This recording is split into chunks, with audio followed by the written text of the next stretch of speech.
Hey guys, welcome to another Unbiased Best video. Today's video we're going to discuss the Guardian Fighter Tactician build, or the Tactician build.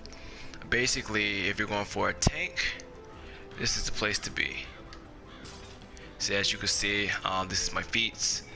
We're going to discuss the powers, and we're going to discuss the gear I have that get me the stats I have. And I'm also going to be discussing my boons, and what boons to go after, and what companions I use. Mounts don't really matter. So let's get right into the power. So if you're going for a tactician build, these are the main powers you want. You want shield talent because your guard consumes stamina 5% slower. It stacks up to 3 times once you get rank 4. So that's 20%. So every time you guard, your stamina increasingly gets higher. I do recommend force threat if you're an off tank, but we'll discuss that a little bit later. Now we're going to get to the other class feature, and that's ferocious reaction. When your HP drops below 15%, you gain 25% of your HP, and that foe hits you takes that much damage. You gain a damage resistance for 5 seconds once every 5 minutes. Cooldown increases, hit points activates every stack. Basically, your damage resistance is going to increase every time you regain HP and every time your foe hits you, so you want to definitely get that full max. Now we're going to get to the tank skills. The most important out of all these skills to be an efficient tank is Into the Fray. It is a buffer for your party. You need this to be a successful tank, or a tank buffer for your party. It gives you run speed, it gives you action point generation, it gives people your temporary hit points, damage resistance. As a tank, you'll need a lot of damage resistance. The second one I recommend is Iron Warrior.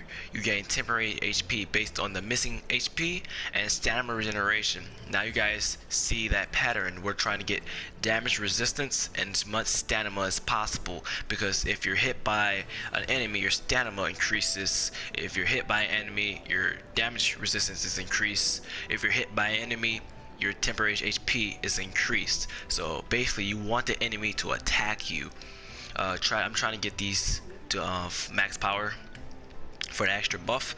And the last one is another buffer for your group, is defend your group, temporarily increasing half all the damage they have taken, and then builds threat. Nice Valor, straight up tank skill. Now if you want to be an off tank, if you don't like those skills, I recommend Line Breaker.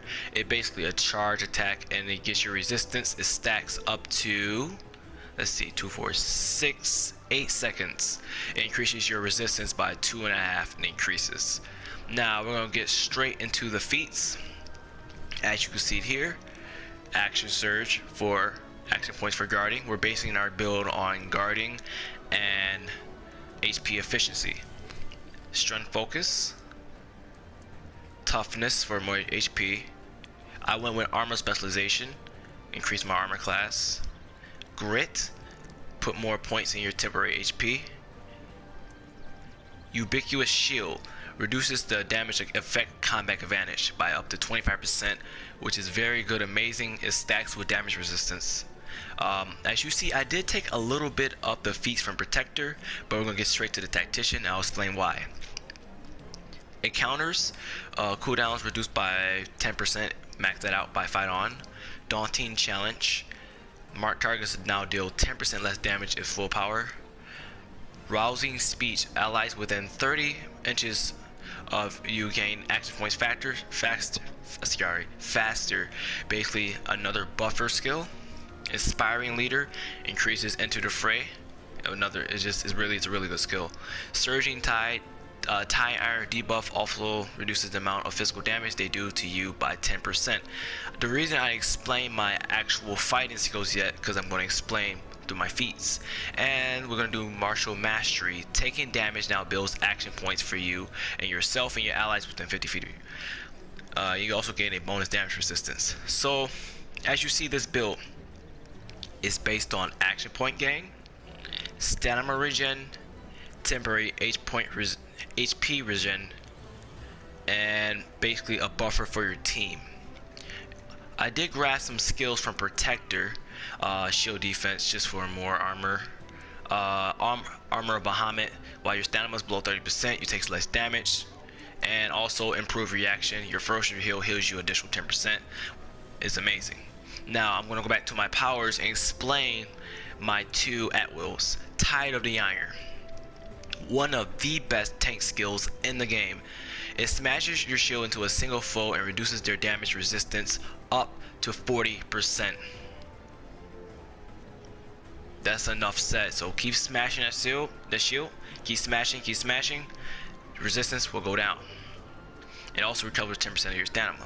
And the other at will I chose was Crushing Surge. Basically, every third strike does a heal. I'm trying to get that to rank 4 because it's really good. Now I'm gonna go on to my boons. This is gonna be the longest part of the video, so hang on tight. The current campaigns I'm running is now Dread Ring, Ice Wind, and Underdark. I'm not focusing on anything else, just these three, and I'll explain why. Dread Ring. Also, if you have a chance, do the entire Elemental Evil campaign. I'll show you why. These for tanks.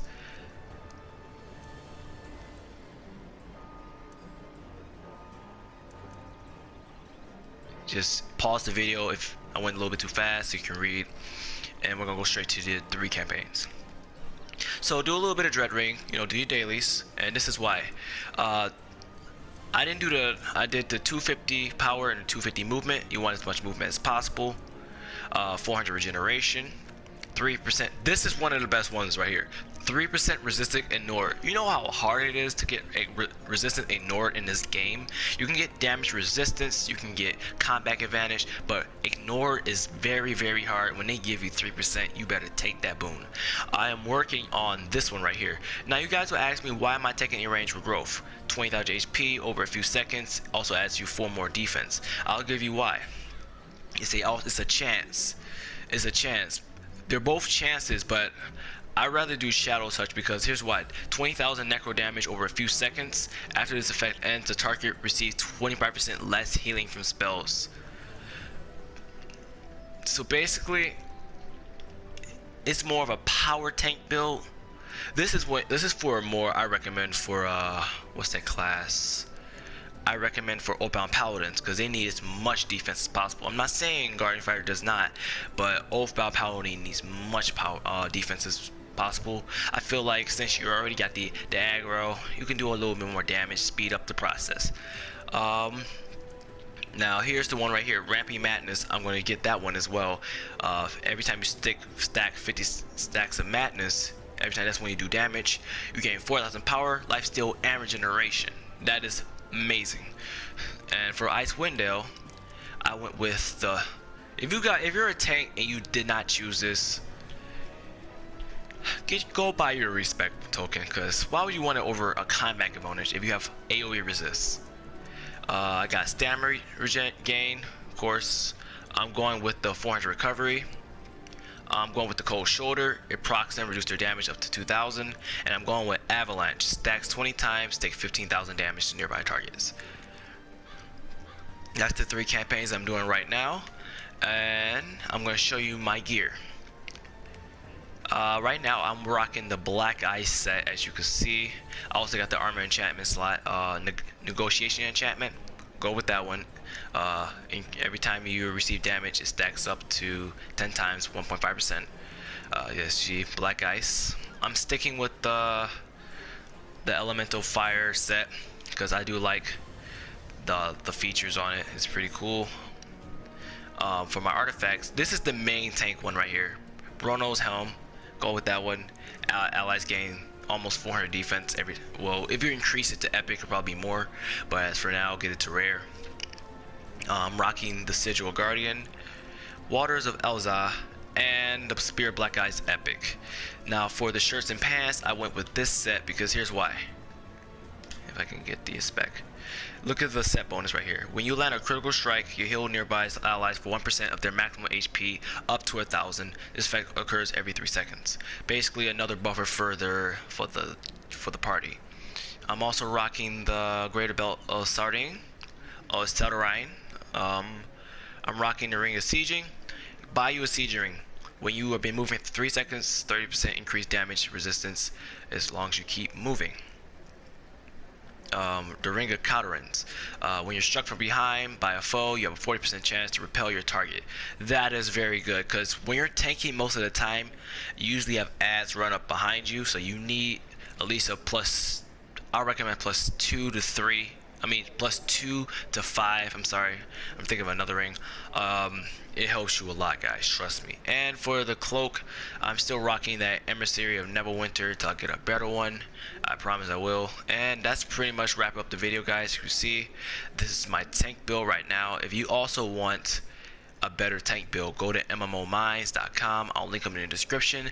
They have been around for at least 15 years and gave great advice since Neverwinter Nights, original WoW, all that jazz. I got a little bit of my build from them, and then I figured the rest out from other YouTubers, and I added my own twist to it.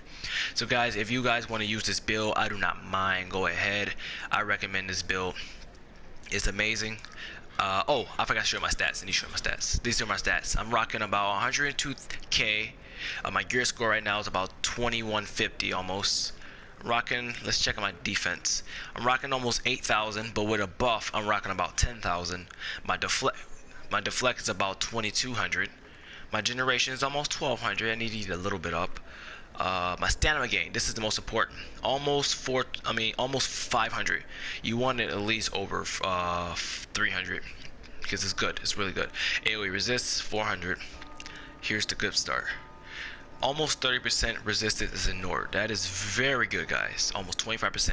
Action point gain, almost 33%. Damage resistance, and I do have a deflection chance.